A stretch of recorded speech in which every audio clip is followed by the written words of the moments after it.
Voilà. Bonjour, Congolais. Bana ya mboka puissant. Bonjour, bandeko, papa, pe maman. Bayaya pe baleki. Ya mboka Congo. Bisika no surtout bozali. En République démocratique du Congo, na Congo profond. Na diaspora. Wana bandeko ya Angola. Oyo bochaka télévision moko batebele. Pona koluka koyeba la situation de la République démocratique du Congo. Votre pays, notre pays. Moka ya ba papa, moka ya ba mama, moka ya ba koko. Topesi bino mbote. Bisika na surtout bozali. Toko partager na bino awa la situation de la République démocratique du Congo. Mais kasi vous permettez ngai ndeko na bino o bolandaka trop souvent. Na le banabino moi eloko moko. Ezali nini? Comment est-ce que okoki kolanda makambu ya mboka oya yo? La situation sécurité mboka no bandi kolanda. Uta e bandeli tisuka.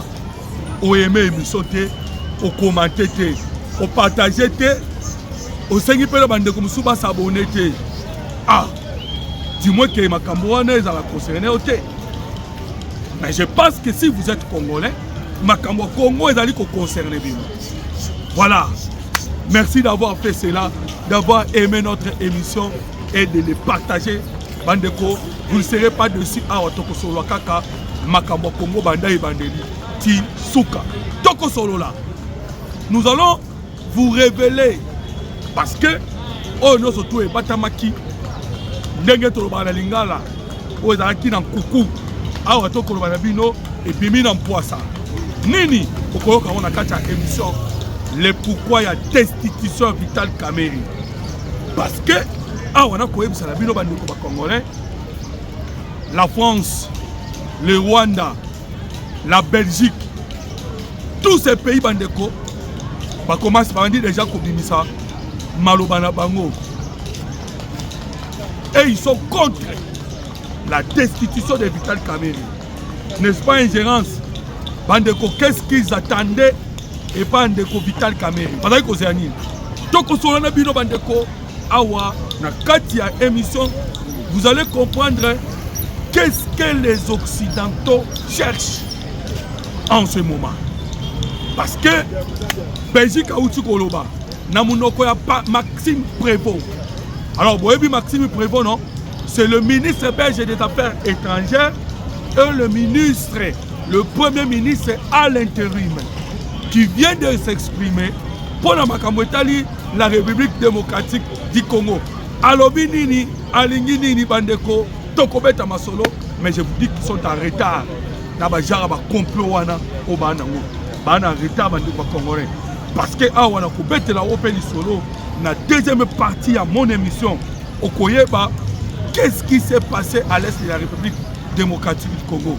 Bandeko, cela ne veut pas dire que tant qu'on bet un match, tu perds dans la première mi-temps que le match est sili. Attention, deuxième mi-temps, match est balukaka. Ah non, Sabino, match est baluki. On a au niveau à Est, il y a la République démocratique du Congo. L'opération lancée. Ndegomoko landa inga lobby alobi nangai. Ah, soki za bongo vraiment. Ah ou makambu ya soki ezate tant qu'on bet un match. Nous vous disons ce qui est en train de se passer. Mathieu Balouki, la République du Congo, la RDC a bandit la récupération. Parce que l'opération, on a quoi bisayo, offensive foudroyante, est bandit déjà avec le FARDC Ouazalendo. Qu'est-ce que nous avons déjà récupéré? Tokobet Tanabino Masolo, Tokotal Sabino. Ah, on a quoi sur bandit congolais? Trouble na Rwanda. Vous savez pourquoi trouble? Vous savez que Paul Kagame déjà a commis un niveau, il y a exécuté moko ya ba militaire na ye. Et militaire n'a pas à battre. Moko ba lieutenant général wa bandaki na ye uta Uganda. Bundi na Uganda, bazu pouvoir na Rwanda. Azu ya tché longo na ba musée Laurent Désiré Kabila. Ba bundi ba komi na Congo. Lorsque tu chassais Kinshasa, les généraux en question Zongi va fonder RCD.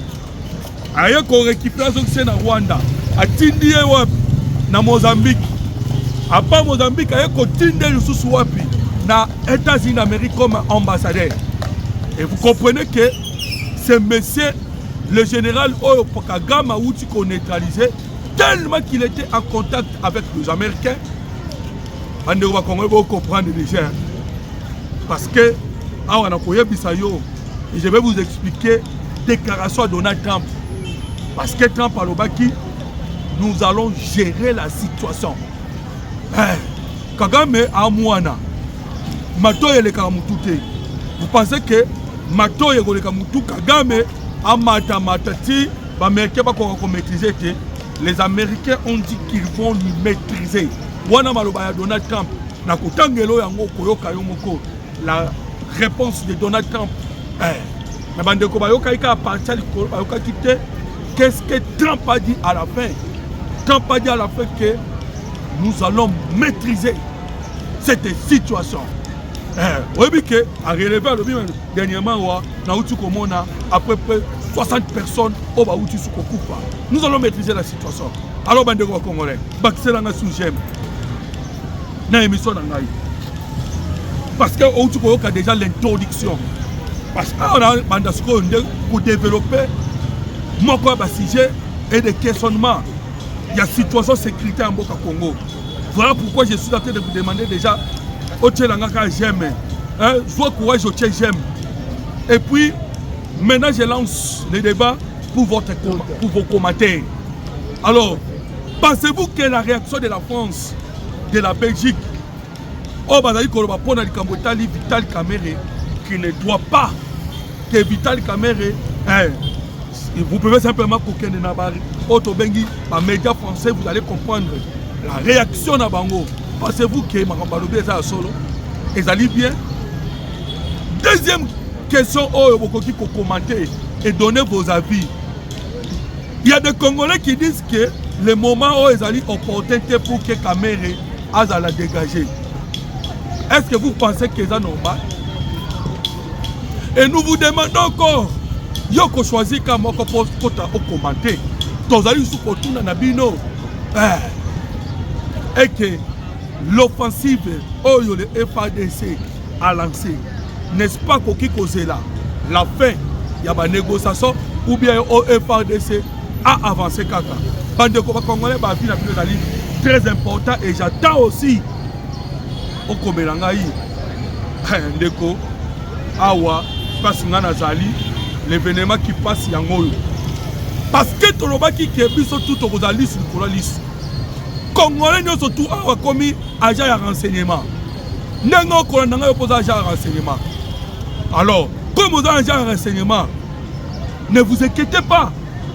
Votre commentaire est Kotangama, n'a pas service. Pour que permettre maintenant pas service, non ça. Baye bape makambozali kolekana kwena yo. Et yongo to sangana. To sope mboka Congo, mboka na bino, mboka na biso.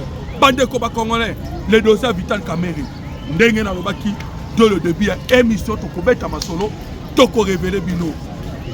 Lobby Maxime Prévost, comme je viens de vous le dire, le ministre belge des Affaires étrangères, Abimi na média lobby. Na kutana kina Tshisekedi tango na kendaki na Kinshasa. Na yebisaki Tshisekedi que Amata Akita, il faut qu'il y ait un dialogue. Et vous savez que Maxime Prévost kutana ina caméra. Et boyo kaki réaction caméra. Mais Maxime Prévost lobby boy. Soit ils ont tête Tshisekedi dans un dialogue. Voilà maintenant là où on a pu bisa on a mboka Congo que les problèmes est allés.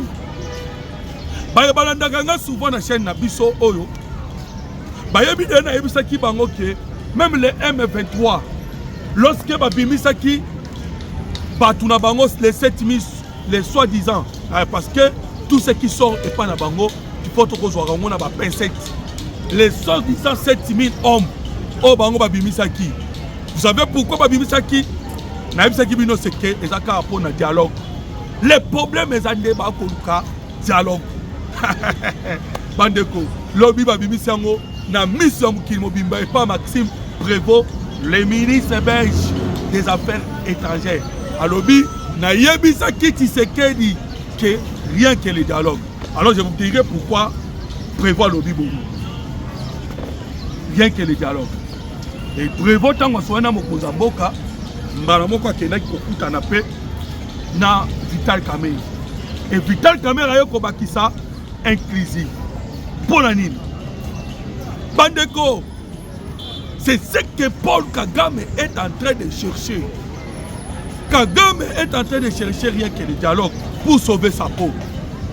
Et il faut regarder que une photo basculer parce que Bandeko Bakongo essaye de baïba. Une photo basculer dans le dialogue, tu perds Mbaramoko nos 15 millions de morts. Bandeko, tu perds les 15. Vous savez quoi? Le président Tshisekedi, Andy Makaka, la réconciliation. Ton ennemi dialogue dans le M23, Makambouya, 15 millions de morts, 500 000 femmes violées. Justice pour la banque que sauté. Pourquoi? Parce que, il faut amnistier à Bango. Pour amnistier tout ce que vous avez condamné. 2.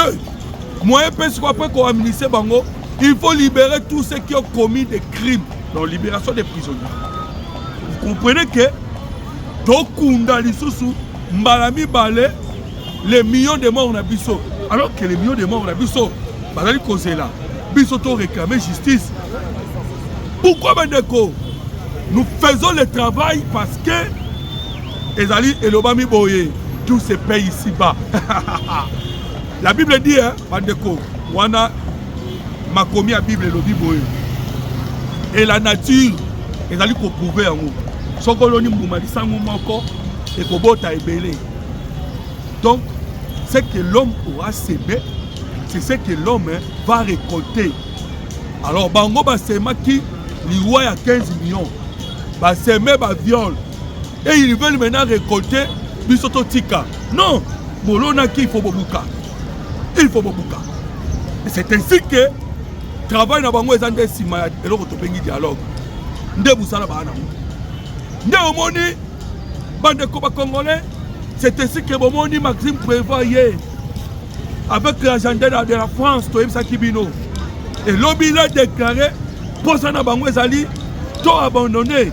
Et comment on va abandonner? Donc, il y a dialogue. Pourquoi? Et les dialogues, il y a un piège qui va aller. Il y a d'abord, non simplement qu'on a abandonné le 15 millions de morts, et en plus, après qu'on a abandonné le 15 millions de morts, on a vu ça, justice pour la banque, mais il faut savoir le danger à dialogue. Dialogue, il sceller le départ de Tshisekedi pour que M. Abisso n'a mutu auto éviter. Parce que Tshisekedi a été mal à l'aise. Il a récupéré les 6 titres miniers. Tshisekedi a fait quoi? Tshisekedi a construit le port en eau profond de Banana. Tshisekedi a fait quoi? Tshisekedi a déboulonné. A Bibi Longoli ba Rwandais dans l'administration. A Longoli ba Rwandais dans l'armée. A Longoli ba traître. Ba Congolais inféodés. C'est ainsi que Okaki Mokozambo a répondu que Tokoki ko travailler n'a pas Congolais inféodés. Et les Congolais inféodés, ce sont de qui? Des Camerounais, des Tchouéoué. Par contre, on va se retrouver Kuna, Babissi, moi, Kabila, Kabila, des infiltrés, Bandeko. On ne peut pas travailler avec eux. Wana Bazali, Bazali, ko affaiblir Otolobaka. L'inimité à Moka Congo. Je disais quoi? Il faut affaiblir l'immunité de Bissot. Colonne vertébrale à Moka Congo, l'armée congolaise. Pour qu'un Simba la RDC. Soit on demi dialogue na bango, directement tu peux affaiblir nos institutions, notre armée, notre police, notre administration, politique na Bissot. Et nous ne pouvons pas accepter cela, Bandeko. Et c'est ça ce qu'ils cherchent. Parce que dans Djela Nango, ils vont continuer à faire quoi? Ils vont continuer à piller. Depuis 1885, Mboka Congo et Zala Mboka Congo, l'objectif c'est le pillage. C'est ainsi, la seule chose qui permet le pillage, et ça la mabie Zalinine. ils allaient infiltrer l'institution. Maintenant, Vital Kamerhe, comme je viens de vous le dire, que dossier commis au WAP, dossier commis déjà au niveau de l'Assemblée nationale, comme Vital Kamerhe, ils allaient déjà indexé, obligatoirement il a lâché. Plénière côté Lélo, plénière réseau côté, c'est le premier vice-président qui a côté ici plénière. Voilà ce qu'on peut examiner. Une commission a été déjà mise en place pour que cette commission a déjà examiner. Bandeko, sur 7 personnes à bureau, il y a l'Assemblée nationale.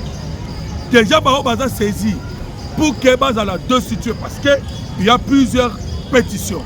Il y en a, je pense, 5. Le 6e, il y a déjà à Kobanda. On a contre Chilumba IP. Moutaza sauvé la ministre de Kaka, Papa Mboso Kodia. Yende Malobia, Yo Moaito Longolo, exalté. Tu évites pour Nani.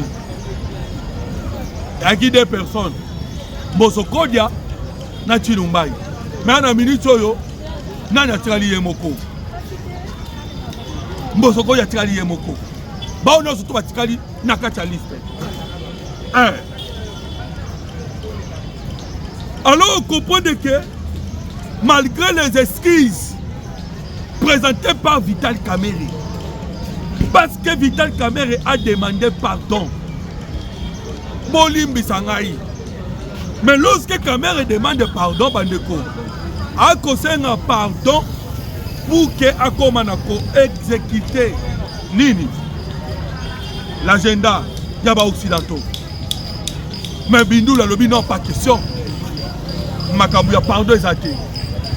Bandeko, obi ke Moutamba pas sengai pardon. Mais justice congolaise c'est qui pas question. Bongo yo Vital Kamerhe le quoi yo sengi pardon de ton dima. Et heureusement ba député ba bi malgré pardon na yo to destitué yo. Yo kasikoyo. Balancer déjà yango. Lelo membre de destitution so banda. Mais yo kasikoyo RFI, France 24, SCI, Jeune Afrique, les médias surtout occidentaux. Vital Kamerhe, acharnement contre Vital Kamerhe. Vital Kamerhe, il y aura crise des institutions. Vital Kamerhe, il faut destituer Vital Kamerhe. Et d'aller conseiller la balkanisation. Et Bandeko, par raison sur les Français, tous les médias. Bandi koloba n'importe quoi. Wana koloba dossier nani. Il y a Vital Kamerhe. Oh non. Non seulement pourquoi? Parce que le plan français est tombé. Vous savez que ceux qui ont koloba pour le dossier Vital Kamerhe, il y a des gens qui disent ah bilope boyini motomo endeni. Oh. Est-ce que maman boyini ça wana? Lorsque Kamerhe yemoko a commandé qu'on soit perchoir. Il y a l'Assemblée nationale, le coup là, place à Maseki. Il y a une personne à l'Assemblée nationale, l'autre 318 personnes à couper. Il y a une personne à l'Assemblée nationale, oh, Katana de Abba Rebelle va commis. À tel point qu'il y a commis aussi, ça n'a valeur à l'Assemblée nationale. Le porte-parole Arma commis qu'on répond.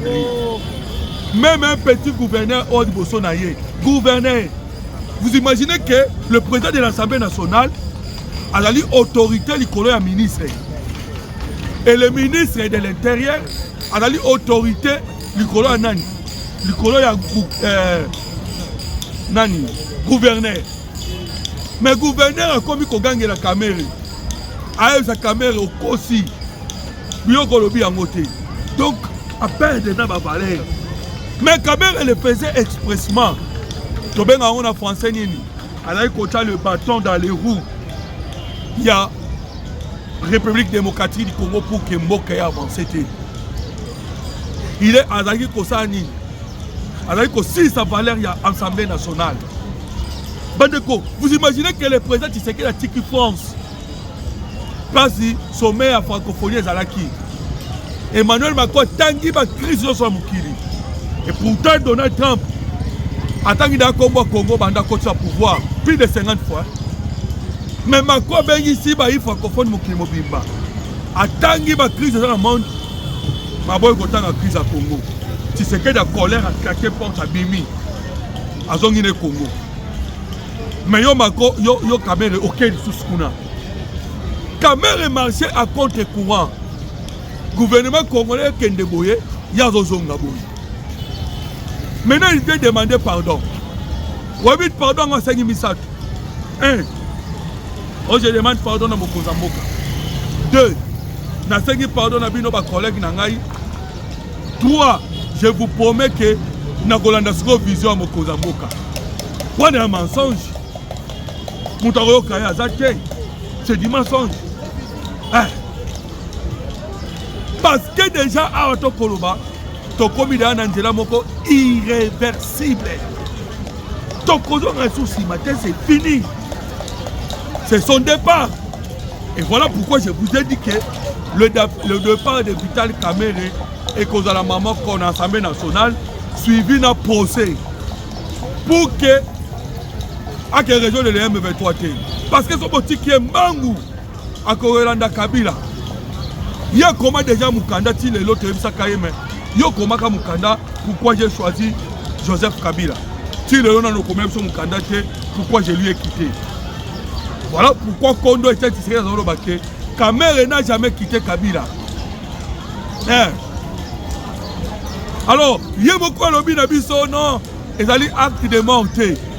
Et les gens qui font la politique peuvent déjà comprendre que tant ou déjà lobby qu'ils allaient acte de mort, cela veut dire que pour la Kamerhe a mis déjà dans la prison. Mais au sein de prison. Mais cette fois-ci, je te dirais que l'Iwana est politique Yangwana.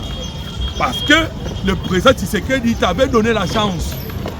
Peut-être que qu'il faut changer. Mais tellement il y a une couleur rébellée. Un mot rouge, un mot vert, un mot orange, un mot n'importe quelle couleur. Mais c'est Kamerhe Azouaka. Voilà pourquoi. Alors, Bandeko, le problème est dans le dialogue pour écarter Tshisekedi. Et le dialogue, comme en politique, il y a toujours le plan A et le plan B. Le plan A, c'est le Kamerhe Wana. Dans le plan B, il y a le M23. Maintenant, le M23 va vivre Soda na bango. Alors, je vous dirai pourquoi Donald Trump a dit que nous allons maîtriser la situation. Dans le plan B, il y a le M23 pour faire forcing. Et vous sentez que les mêmes équipes pour le M23, au niveau de l'Afrique du Sud, le plan, le projet, ils ont dit qu'on dégageait Tshisekedi. C'est ça ce qu'ils cherchent. Pour que Bazong, il s'agisse une personne, on va pas piller. Alors, Bandeko, les 7000 militaires au Monaki que les M23 ont présenté, il y a un message là derrière. Message des Anines. Ils veulent dire aux Congolais, non simplement parce que le message est dans la communauté nationale et internationale. Pour que la communauté nationale et internationale paye baké n'engeto kolobanabino awa rebelle dans le Congolais taba Congolais. Mais méthode où on est à Sikate au Kagame Aninga Sala, un méthode à Sikate, c'est le même méthode Basala Kiango et l'ongona AFDEL. Même méthode Basala Kiango et l'ongona RCD. Même méthode Basala Kiango na M23 et M23D. Donc, ils veulent simplement dialogue, pas éviter par l'institution d'Abisso. C'est ça, cause Abitumba. Et lorsque on déstabiliser nos institutions et permettre que on va continuer à copier. Mais je vous l'ai dit que vigilance aux Ezali, dans un moment où ça ne va pas passer. Voilà pourquoi je vous ai dit hier l'attaque foudroyante. Bandeko, Nanou Rwanda soit attaque le Kola Oa Kozwa, Mikolo Oyote. Je vous dis que le Rwanda a perdu des officiers. Ah, on a vu tout mal, a perdu 21 officiers. Nambalamako. Voilà, on a un cimetière où est on a officier. Pour cimetière au Moni Kagame à Tongaki. Voilà pourquoi, pour répondre à Paul Kagame, nous aussi, nous avons Tonga. On a vu ce cimetière, il y a des officiers. Mais cimetière, il y a des officiers congolais vide. Il y a bango de tondi. Dans la cimetière etondi. Il y a ba officier. Sikoyo, awa toko beta masolo, lobi bazwa ki frappe ya malonga. Wana na koye biso wapi na Walikale. Kagame elongo na basoda na ye. Tellement qu'il est dans les troubles. A comme on a infiltré partout. Na beta école solo de bande l'émission, ndenge ya uti ko bomamo ka basoda na ye. Parce qu'il est en train de voir que moko basoda ba meke ba ko beta d'abord. Parce que tant pas que va maîtriser la situation. Je vous avais dit dans l'émission les Kanaki que Donald Trump a bien acquis le numéro 1 à CIA. Vous savez que Trump a bien makamouté. A bien le numéro 1 à CIA, à Talissier, à Ebissier, mission la paix pour le Congo ndeni. A bien mission est à moi kitoko. Dès qu'ils ont Kagame Azwaki, à Kebo Mamoka ba généraux na. A bomi Mamoka ba généraux ne pas à Kobanga ke ba Américain ba ko neutraliser. Wana la kotalisa yo plan A na B à Américain. De l'autre côté, les Américains, de l'autre côté, les Américains nous ont donné le service de renseignement à Bango. Pour les alliés Sungabiso, tout le monde a position à la rebelle. C'est ainsi que le monde qui n'a ouvert à Kagame à perdre 3 bataillons. À perdre qui pas battre. C'est parce que dans le moment où on a eu le mouvement à SARDCT sans que le satellite américain est mon audi. Satellite américain comme mon audi.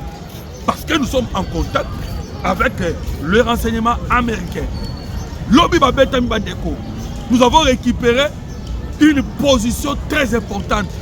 Pour être au niveau à Walikale, Bitumba, M23 tellement qui ouvrir en un autre biso. Bazali koya na niveau ya Walikale. Parce que Walikale, so okeboyo bimi kisangani, so okeboyo bimi Maniema et puis okoyi kozonga boye pour que okitana Sud Kivu. Parce que zali moko ba territoire na Nord Kivu. Alors, pour ça, il y a pour ça, il y aéroport de Pinga. Mais déjà, il y a avancé qui. Comme il y a un petit, c'est un peu Pinga. Et il y a un petit pour un petit. Mais le FARDC va récupérer un petit et va récupérer ce positionnement avancé. Voilà pourquoi nous vous disons que Bandeko Kagame a Koko Kalisusu la guerre dans la République démocratique du Congo. C'est fini. Alors, alors, le problème est que ça a. Pour la Bandeko Balandarabiso, le problème est commun à niveau. Le problème est commun à niveau que tu sais qu'il a refusé le dialogue. Nangela ya Cameroun, Nangela ya Français, Nangela ya Belge. Nangela ya ba Rwandais, Nangela ya ba Africain, SADC, EAC, aboy système de dialogue wana. Ayebisi bango, si la guerre, la guerre. Bino bo lukabo sala nini. Boy bisa ba M23 ba kende directement na Doha ba signer accord. Oye ko signer le PDD-RCS. Démobilisation na bango, désarmement na bango. Ceux qui ba boy Baya Kato Bunda, mais biso toko gagner. Pourquoi? Parce que tous les moyens non sont tout possibles. On peut permettre biso de gagner cette guerre. Maintenant, parce que vous allez qui je vous remercie na confiance au Pessi na biso pour na boya kakozwa. Makambo etali la République démocratique du Congo. Mboka na bino, mboka na biso. Voilà pourquoi Bandeko. Je ne pourrais pas terminer mon émission sans que n'a insisté sur ce comme d'habitude et que aimer notre émission peut partager l'émission d'Abisso de sorte que et permettre à des Congolais non seulement au Bazali de partout. Bako m'appelle à Koyeba la situation aux Ali Kolekana en ce moment dans la République démocratique du Congo. Mboka Nabino, Mboka Nabiso. Ceux qui te sangani ensemble. Peut-être j'ai volonté de aussi sa guerre oyo banguna bâtir la mission dans la République démocratique du Congo.